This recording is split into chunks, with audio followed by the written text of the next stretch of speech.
આગળ જાય side by જાને પેશન્ટ આલી એ ધંધો દે આગળ જાય જરાક હલા રેકડી अस्सलामुअलैकुम नमस्कार हूँ फिरोज खान नायब। આજે વાત કરવી છે હિન્દુ મુસ્લિમ એકતાની। જૂનાગઢમાં આજે એક એવી ઘટના બની છે કે જેના વિશે તમને માહિતગાર કરવા ખૂબ જરૂરી છે। જૂનાગઢમાં આજે માંગનાથ રોડ ઉપર એક મુસ્લિમ વ્યક્તિની થાળી એસોસિએશનના પ્રમુખ હિતેશભાઈએ મદદ કરી છે અને એના વિશે જ આપણે આજે વાત કરવાના છીએ। વર્ષોથી જૂનાગઢ દેવ અને દાતારની ભૂમિ કે જે જગ્યાએ હિન્દુ મુસ્લિમો વર્ષોથી એકબીજાની સાથે સંકળાય અને એકબીજાના તહેવારોમાં સામેલ થાય છે। ઈદ હોય તો મુસ્લિમો છે એમના હિન્દુ મિત્રો એમને મળે છે અને સાથે મળીને તહેવાર ઉજવે છે। દિવાળીના સમયે જે મુસ્લિમો છે એમના હિન્દુ મિત્રો સાથે મળીને તહેવાર ઉજવે છે। એવી દત્ત અને દાતારની ભૂમિ ઉપર આજે જે ઘટના બની છે, ઘટના એવી છે કે એક મુસ્લિમ પરિવાર ઈદે મિલાદુન નબીના અવસરે ખરીદી કરવા માટે માંગનાથ રોડ ઉપર જાય છે અને એ જે આઘેડ વ્યક્તિ છે એમને અચાનક ગભરામણ થવા માંડે છે। હોઈ શકે કે દિલનો દોરો પડ્યો હોય।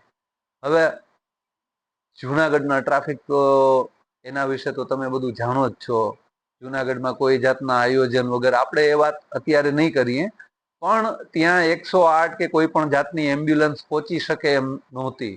એ સમયે આ વાતની જાણ હિતેશભાઈને થાય છે અને હિતેશભાઈ એમની ટીમને લઈ અને તત્કાલ આવા કપરા સમયે જે હિતેશભાઈ છે એ એક સાદડીની સ્ટ્રેચર બનાવે છે અને એ સ્ટ્રેચર ઉપર એ વ્યક્તિને નાખી અને 108 જે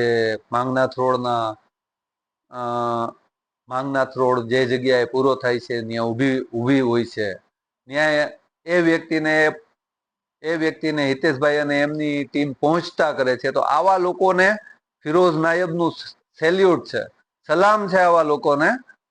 અને હિતેશભાઈ છે એમના વિશે મારે માત્ર એવું જ કહેવાનું કે અત્યારનું જે દોડાયેલું વાતાવરણ છે, ગંદુ રાજકારણ છે, લોકોના વચ્ચે ફાટફૂટ પાડવાની કોશિશ ચાલી રહી છે, એવા સમયે જ્યારે જનતા છે એ એકબીજા સાથે હળી મળીને રહે છે અને એના કારણે આ જે એકતા છે, ભાઈચારો છે એ જળવાયેલો છે। અને એના માટે હું હિતેશભાઈ અને હિતેશભાઈની આખી ટીમને ફરીથી એકવાર સેલ્યુટ કરું છું। હા તો મિત્રો, મારે માત્ર તમને એટલું જ કહેવું છે કે ઇસ્લામ પ્રમાણે કયામત આવશે અને તમારા પૌરાણિક ગ્રંથો પ્રમાણે પ્રલય આવશે અને દુનિયાનો નાશ થશે। પણ મિત્રો, તમે નિશ્ચિંત થઈને બેસો। એનું કારણ છે કે જ્યાં સુધી મુસ્લિમોમાં ઈમાનવાળા લોકો જીવિત છે અને તમારામાં જે હિતેશભાઈ છે એમના જેવા સેવાભાવી અને સાચા હૃદયના લોકો જીવિત છે, ત્યાં સુધી દુનિયામાં પ્રલય કે કયામત આવવાની નથી। એટલે ઈમાનવાળા લોકો જ્યાં સુધી જીવતા છે ત્યાં સુધી કયામત આવવાની નથી। એટલે એ ટેન્શન તમારા દિમાગમાંથી કાઢી નાખજો। તો દોસ્તો, આપણે એવું શું કામ ન કરીએ कि तोड़कर मजहब की दीवारों को चलो नया हिंदुस्तान बनाए। हम तुम्हें ईद की दावत पर घर बुलाएं और तुम हमें दिवाली पर बने घर के पकवान खिलाओ।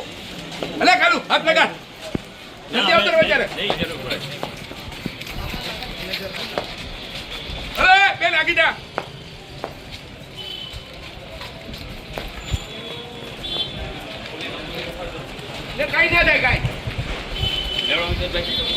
ના ના કઈ જરૂર નથી। મને ખબર નથી હું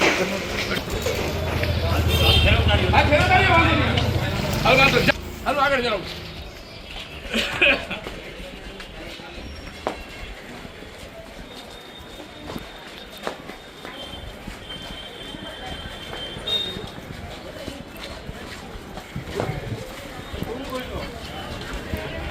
फोन आयो फोन एम्बुलेंस में चला लीजिए। बेन आगे जाओ बेटा, बेन आगे जाओ, जल्दी आगे जाओ।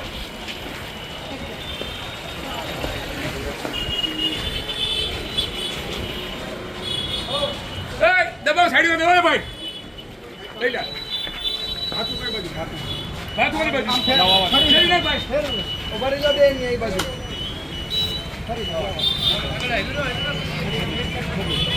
રેડી હેન્ડલ અધર કરના કો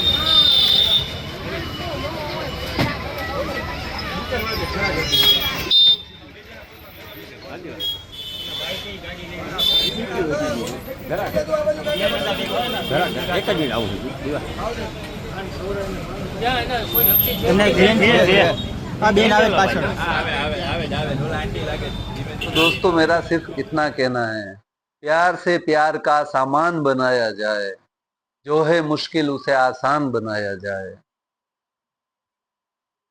बात की बात है हिंदू या मुसलमान होना, सबसे पहले इंसान को इंसान बनाया जाए।